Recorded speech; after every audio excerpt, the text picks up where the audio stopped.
O Lord, you have searched me and known me. You know when I sit down in the driver's seat and when I rise up through the gears. You discern my thoughts from a car. As a minister, I find myself spending a lot of time in my car, going from place to place, person to person, and meeting to meeting. And usually I listen to the radio or podcasts or audiobooks as I drive. But sometimes I just sit in silence, drowning in my own thoughts. It's been while in the car that I've had my best ideas. Something has hit me that I've never considered before. Something that has occurred to me that has changed my direction in life. So I thought I would ask a number of people if I could sit with them in their car and discuss something that is meaningful to them. Now, that could be religious or spiritual. It could be to do with politics. It might be linked to a societal issue or ethics. It might be all of those things or none of them. So I invite you to mirror, signal and maneuver with me as we discern my guest's thoughts from a car.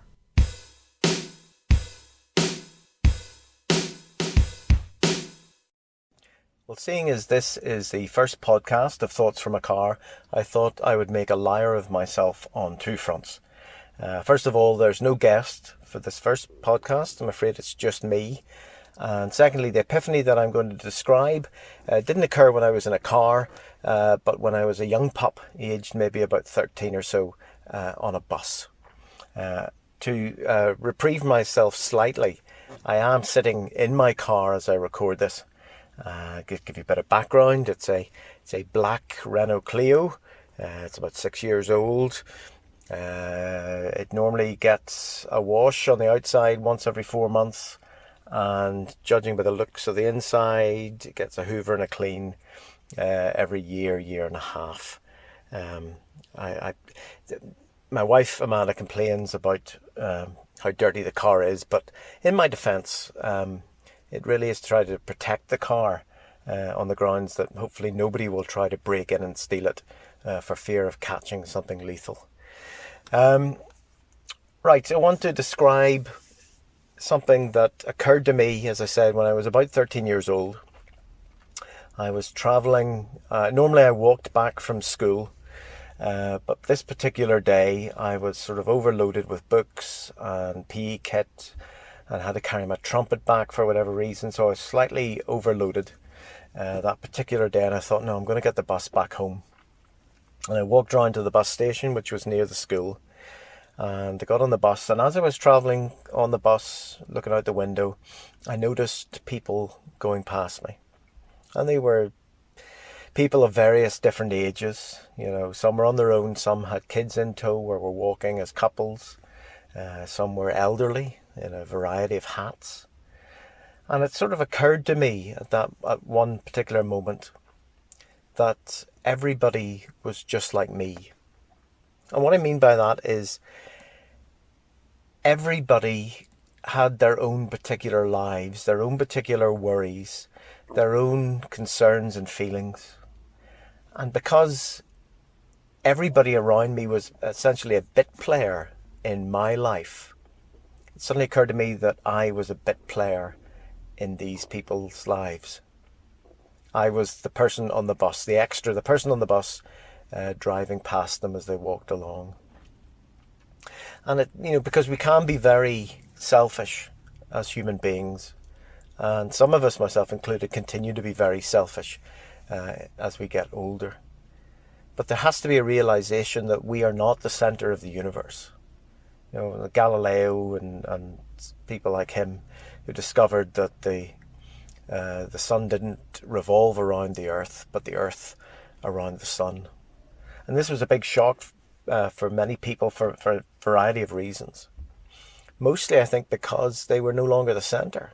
I mean, the Bible had sort of depicted them as being, the apple of God's eye, the center of the universe, the apex of creation. And suddenly Galileo was saying, actually, no, we're just a bit player. We're an extra in the solar system and in the universe as a whole. So we can be very self-centered and self-focused. And it did sort of hit me like a bolt out of the blue that actually other people were as important and as relevant as I thought I was. And I think this attitude sometimes can bleed into our view of religion, especially of Christianity. When I was growing up, very much there was the gospel, the history of salvation, the way of redemption. And that's the most important thing you could ever do, was to get saved. And that was the evangelical, certainly, view in my youth, and it continues to be the view in many churches, not only in Northern Ireland but throughout the world. But my problem with this view of Christianity is that it's sort of like my 13-year-old self before I got on the bus. It tends, to my mind anyway, to revolve around self, because it's all about me. What must I do to be saved? How will I get to heaven?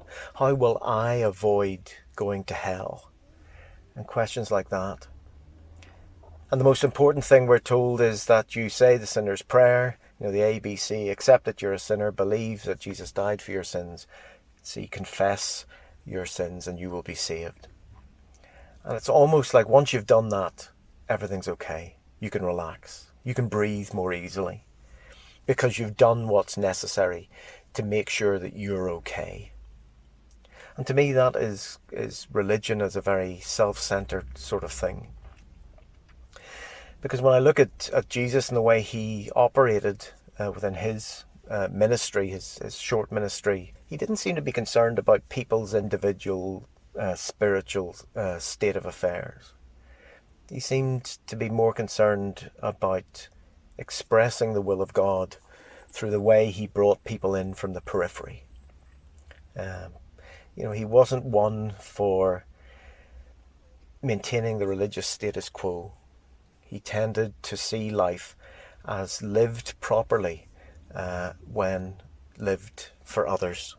That's why I suppose I, in my later years, have sort of rejected this sort of very tight evangelical view of the purpose of Christianity or religion or life. Because to me it's not really life in its fullest. It seems to be a very narrow, self-focused view of how to live your life. Once you're saved, you're all right.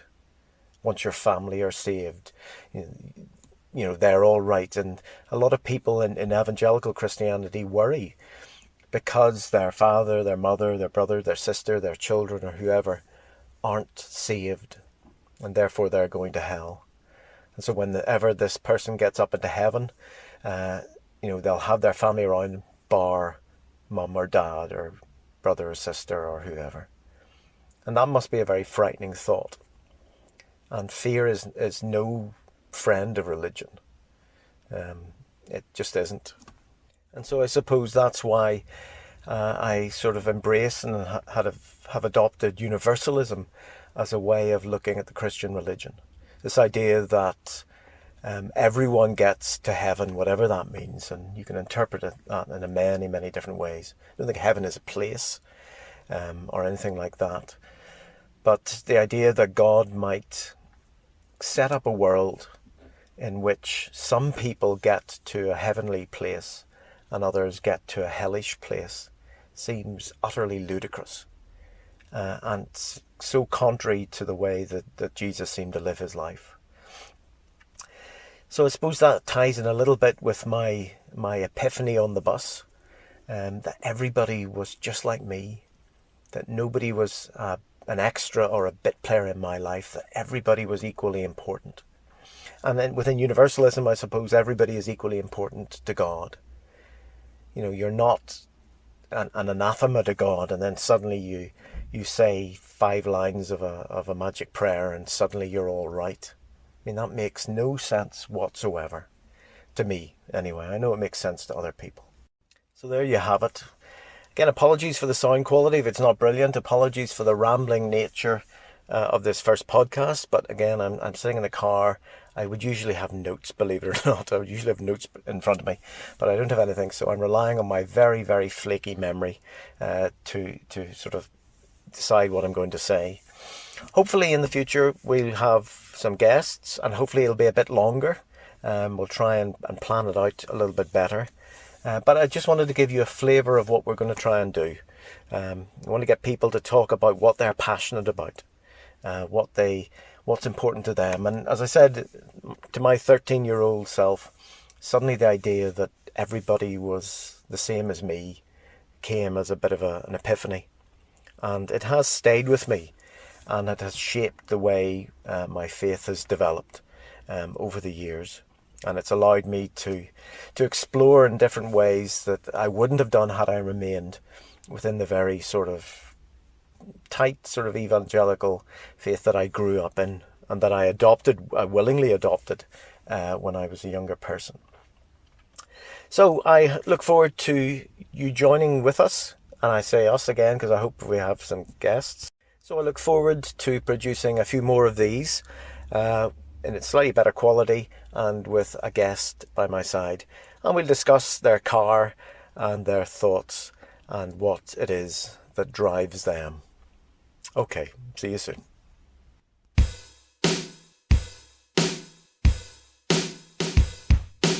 Like most people and organisations, COVID-19 has hit us financially.